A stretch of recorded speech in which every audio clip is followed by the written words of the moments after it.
The Necromancy team are working extremely hard, once again, bringing us another week of changes and fixes and improvements based on player feedback and overall balance. But before we get into that, one quick announcement. There's an upcoming live stream on Wednesday, August 23rd at 16 game time for Necromancy feedback and discussion. JMods are going to reflect on the first 2 weeks in Necromancy and how things are shaping up, so stay tuned on Twitch. Wednesday, August 23rd, 16 game time. Anyways, before we get into the changes, if you enjoyed the video, please hit that like button. If you're not subscribed yet and you'd like to stay up to date on all things RuneScape related, then hit that subscribe button. Thank you. Now let's look at the patch notes, see what's been improved and changed with Necromancy with today's update. Starting off with some hot fixes that have already been applied between August 14th and the 20th. Fixed an issue with Nex, Angel of Death pillars caused by Necromancy spirits. Fixed an issue where, if clearing a depleted alteration glyph, while another alteration glyph was active, the alteration value would be unnecessarily removed again. Remove some player-made ritual disturbances. You can no longer drop items on the ritual platform, place hunter traps on the ritual site, and can no longer rest, perform emotes, or transmogrify within the vicinity of ritual components. The Shambling Horror's target has now had a green smoke to identify it rather than sparkles. Moving on to some general Necromancy changes. They have made several improvements to random events for your rituals. Added smoke clouds when spawning Wandering Soul and corrupt glyphs. Added passive audio to Soulstorm and Defile. Added spawn audio to Shambling Horror and corrupt glyphs. Added success audio to Shambling Horror, corrupt glyphs, and Soulstorm. Added audio when the Defile pool crackles. Increased the brightness of the Wandering Soul and Shambling Horror. Slowed down the speed of the Wandering Soul. Changed the pop-up text when clicking on the Shambling Horror to chat box only. Tweak the Shambling Horror so you can continue to guess on ritual components after failing without having to re-click the horror. Moved pop-up text from when random events spawn and despawn to appear over the random event rather than in the middle of the screen. And improved funkiness of Force Walk when completing random events. Fixed a typo in the chat message that appears when deactivating the lesser and greater bone shield incantations. Fixed a typo in one of the Hermod, the Spirit of War quick chat messages. Master Skiller can now only be completed with 120 Necromancy and all other required skills at their max level. The broadcast message from your friends about the maximum virtual level in all skills as well as the maximum combat level should now be correct. Various messages in regard to the combat bonuses from the Reaper Crew achievement have been updated to include Necromancy. Cannons are no longer included in the hit chance calculation on the target information panel of a monster. For the quest Tomes of Warlock, players can now hand in all tomes at once or hand in them individually if they prefer. Direwolf stats have been corrected. The combat XP row in Rune Metrics now includes Necromancy. Tomes of the Warlock now correctly points the player to Dr. Nabanik by proper name depending on quest completed.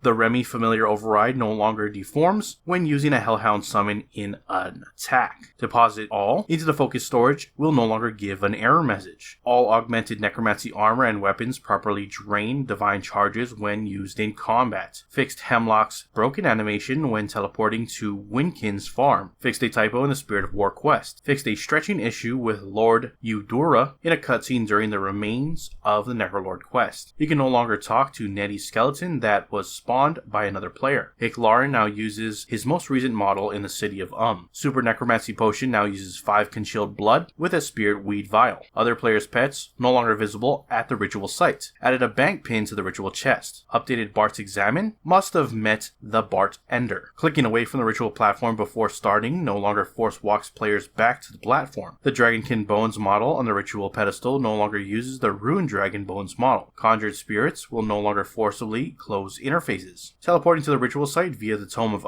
with fixed camera view on will now show the ritual site correctly. The Bloaters All the Way Down achievement can now be completed with a gilded boater. Players no longer need to pass through the zoo to get to the Necromancer's tower. Wandering souls can be dismissed during rituals when opt without the need to re-opt. Duplicate entries in the quest journal for the Tomes of Warlock quest have been amended. Targeting an NPC while using Necromancy and Revolution now prioritizes using an ability over a basic attack. Added messaging that says how much of the focus object is left in the focus storage when used. Added messaging when failing to get United Barrows Necroplasm by failing the puzzle door. The materials required to repair a ritual component are now listed in the error message. Added messaging when attempting to repair all on a component you don't meet the level requirements to repair. The front 2 ritual light source spots have been moved to clear a path between the ritual platform and pedestal. Note that some of your light sources may now be in different places. Unavailable focus objects in the ritual selection interface now use a gray coloring for higher contrast against the available focus objects. The fixed camera angle for the ritual site has been adjusted to give a better view of the components